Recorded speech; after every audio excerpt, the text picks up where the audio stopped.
Well, it's a drizzly morning today. So my plan was to turn the steel beam over, paint the underneath, and then bed all my wall plates on and set out for my rafters. And then once I set them out, I know I can put my restraining straps, because sod's law, I'll put restraining straps on and then they'll sit right where a rafter wants to be. One bit of me wants to turn the beam over, and another bit doesn't, because I think, well, it's going to be dry underneath.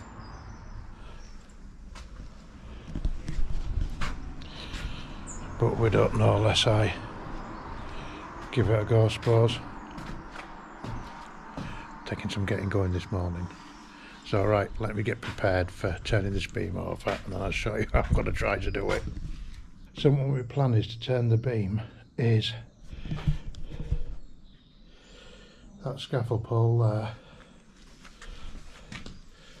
and two putlet clips,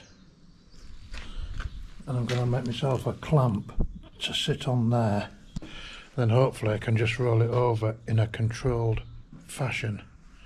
So let's get that sorted and see how we go. So I've sat a brick and a block just to allow me to set that where I want it.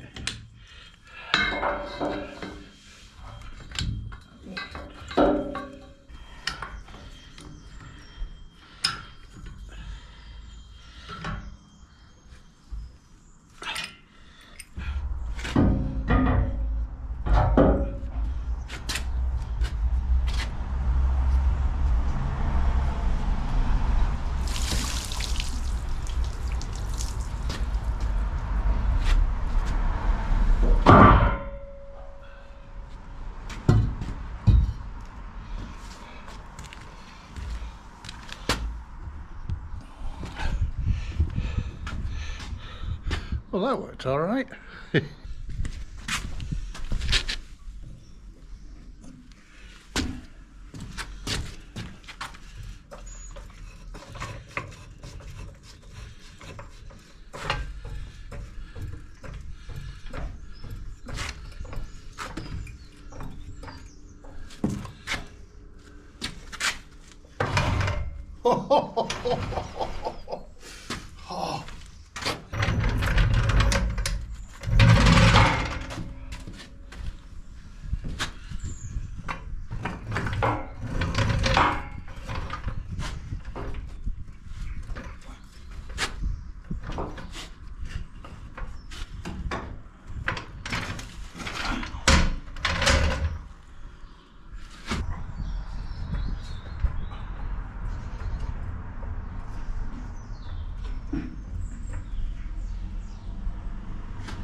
That feeling when you just want to go. Well,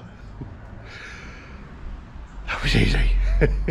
So I'm going to bolt my wall plate on to my beam.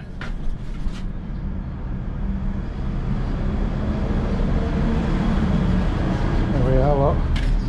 You can see where I drilled the beam. And I wanted some bolts to go in, and I didn't want zinc plated ones, so I did a bit of searching and I found these exterior coach bolts.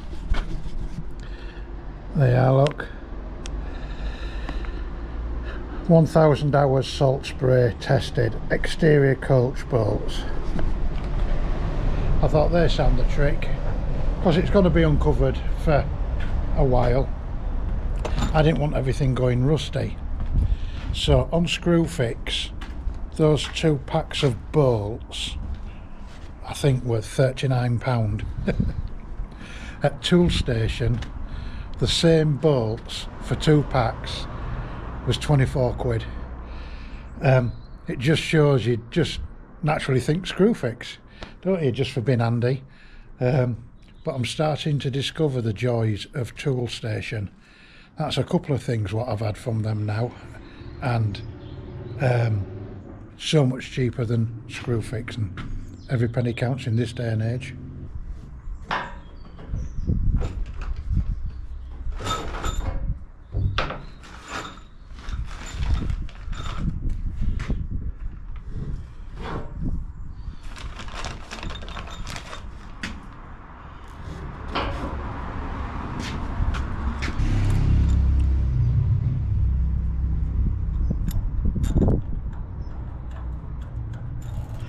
Just a shame the bolts are so long, but they didn't have any shorter ones. I'm not going to cut them all down, there's no need.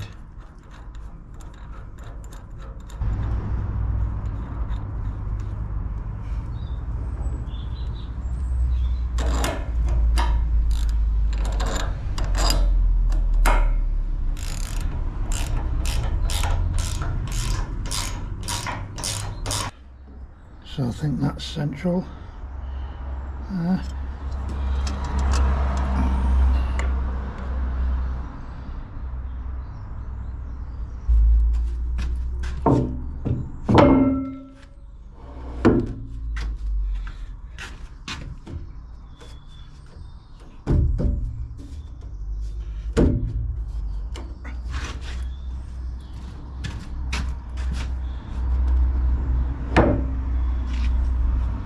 Morning.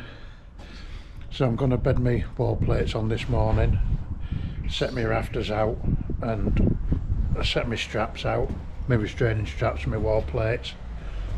I don't need loads of mortar today, so I'm just going to mix in a bath.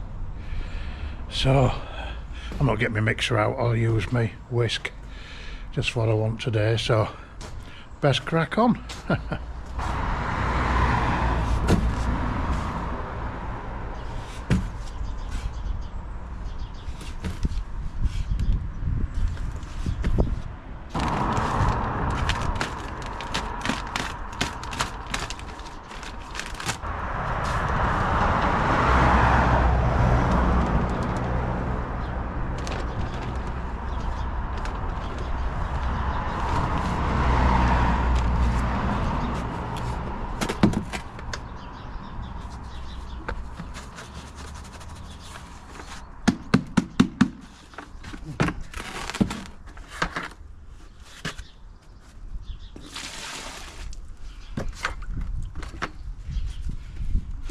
Right, just run my cement bucket out. Just tries to keep it clean.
So I'm going to bed my wall plates down here.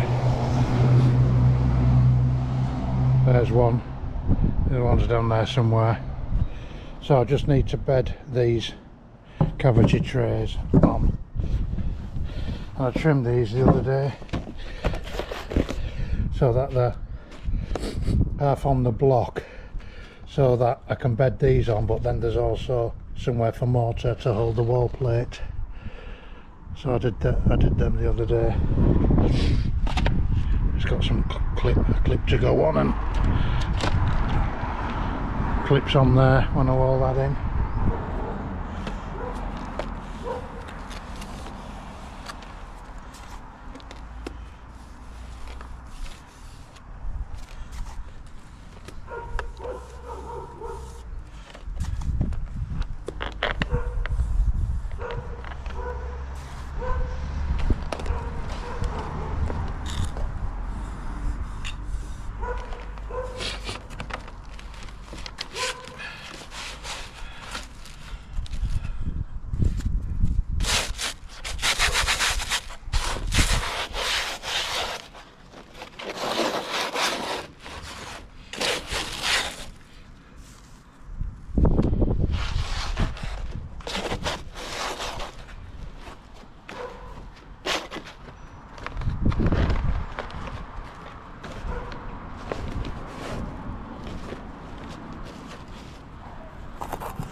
Right, so I've got my wall plates on.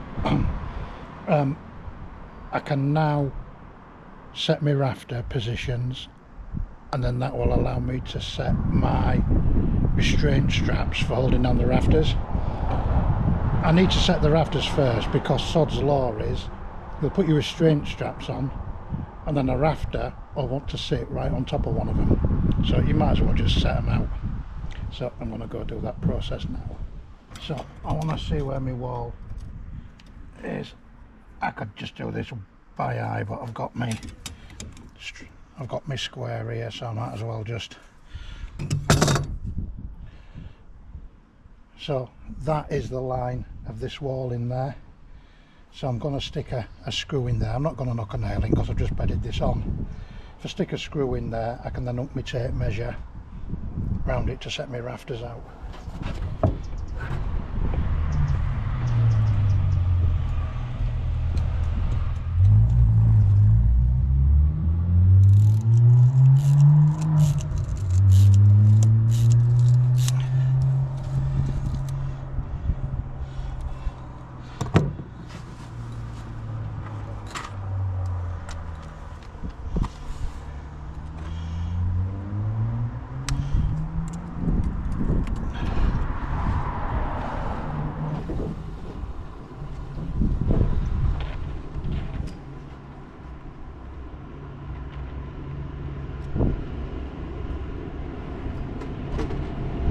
So what we need to do is set the rafters for the sizes of my plasterboard.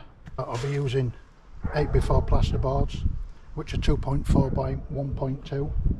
So from the face of the block wall, I need a rafter at 2.4, and that will be the centre of the rafter. I'll then work my way back at 400mm centres, apart from my last rafter nearest the wall, which I'll show what I do there in a minute.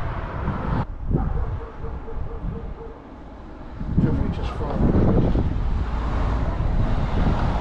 2 metres, 1600, 1200, 800,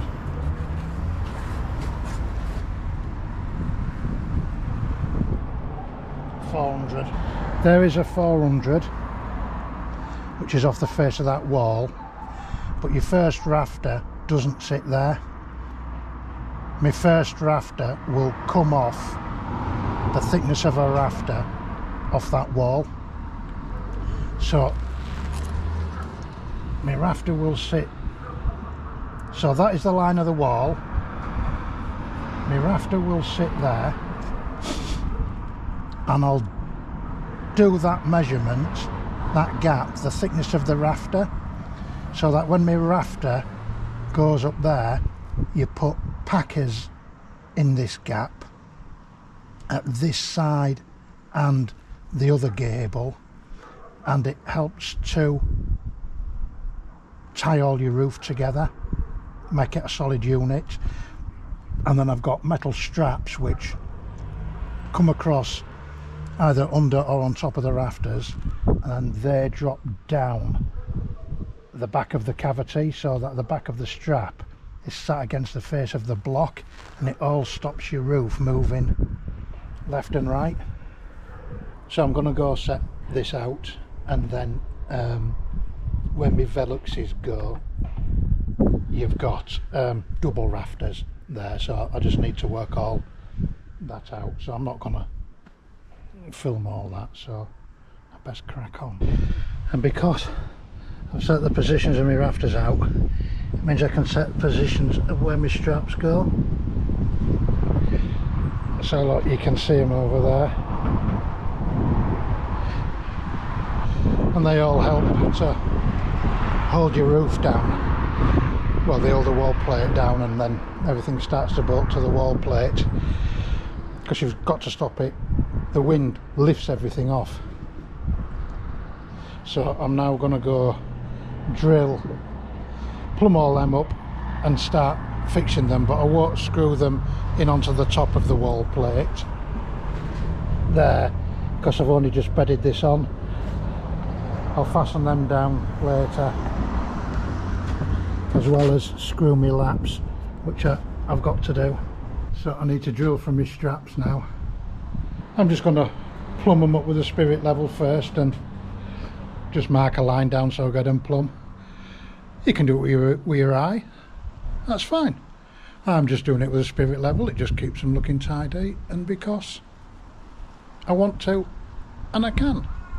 You know, if you was on a site and you was on a price, you'd just go around and bab them in, but I don't want to.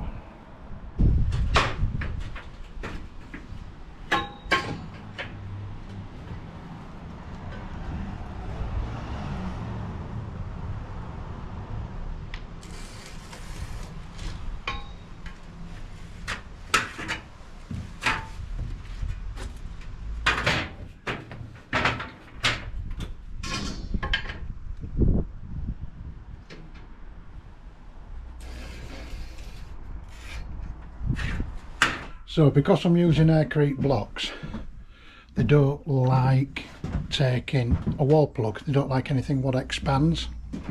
So to fasten my restraining straps, I've got these special fixings, and these are approved by the manufacturers of the blocks.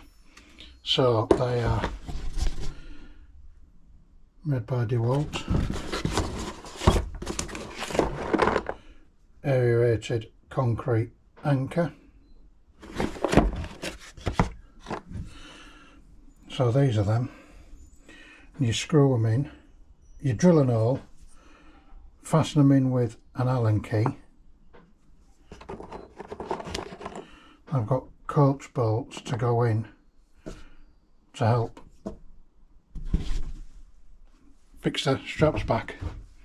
It's a structural thing, is your roof, you know, and I think you need to do it right rather than just spiking in a few nails and a few brown wall plugs, because it's not the right way. If you're going to do it, let's at least make the effort to do it right. So I'm going to go mark my holes, drill some holes, wind a few in. Mark my holes.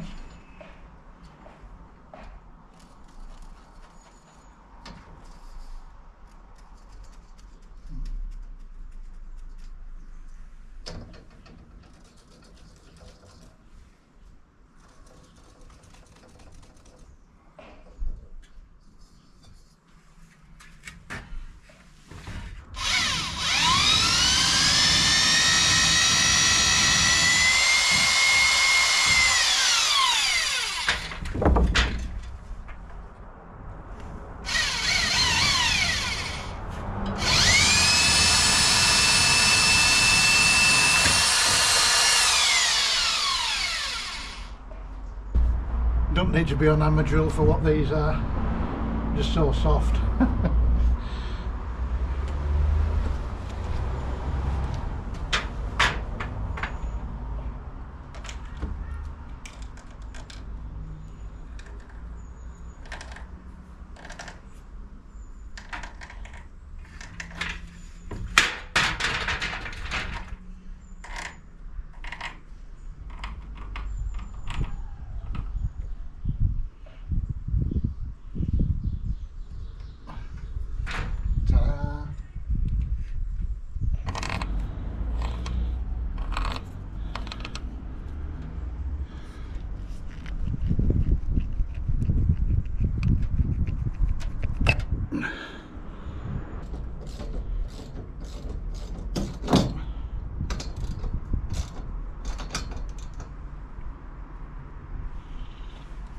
Well, I like them.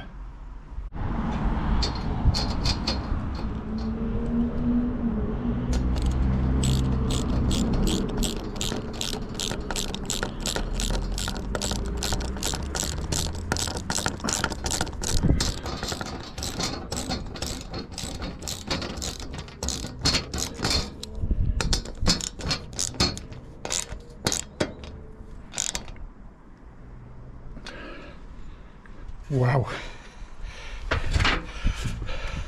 they've got a fantastic hold. Well, that's a bit more done. I've done these straps down here.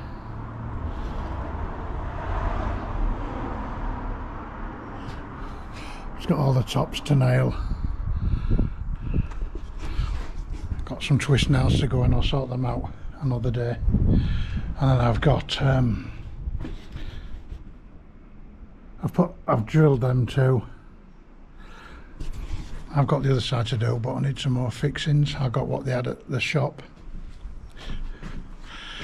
I moved my padstone this morning, put that 23mm that way, so I feel better for doing that, to be honest. I was going to bolt my beam down on the top, but I'm not. I'm going to strap it now. I spoke with structural engineer, so I'm going to strap the ends.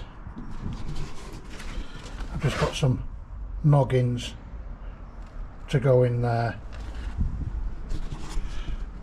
on both sides at either end, just to keep the straps going vertical and not pulling into the web of the girder.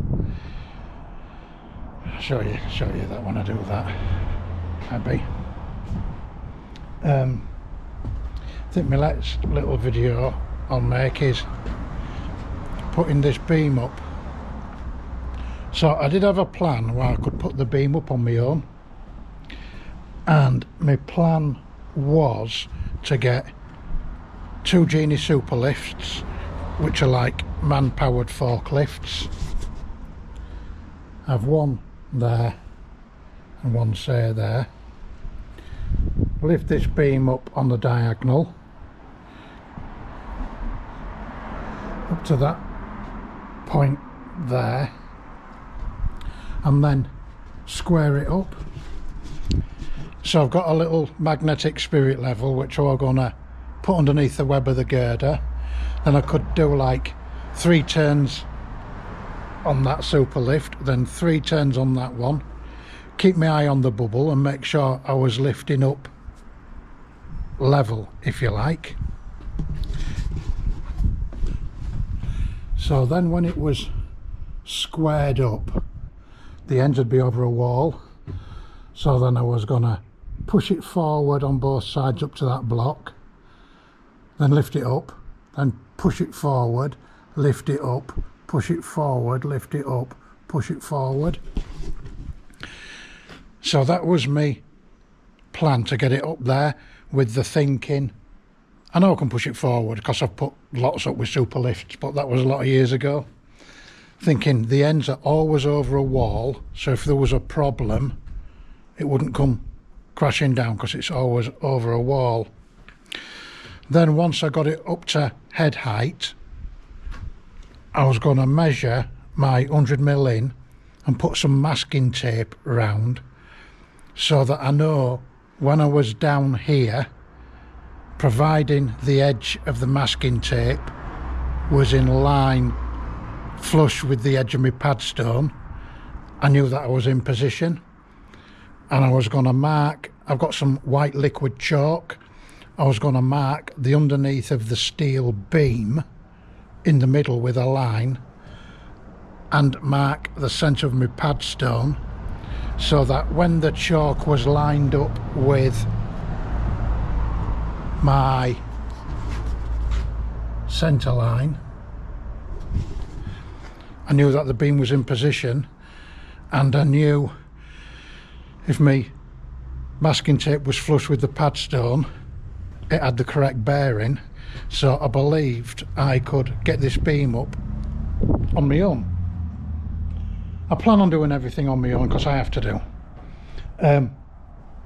But they didn't have 2 Genie super lifts.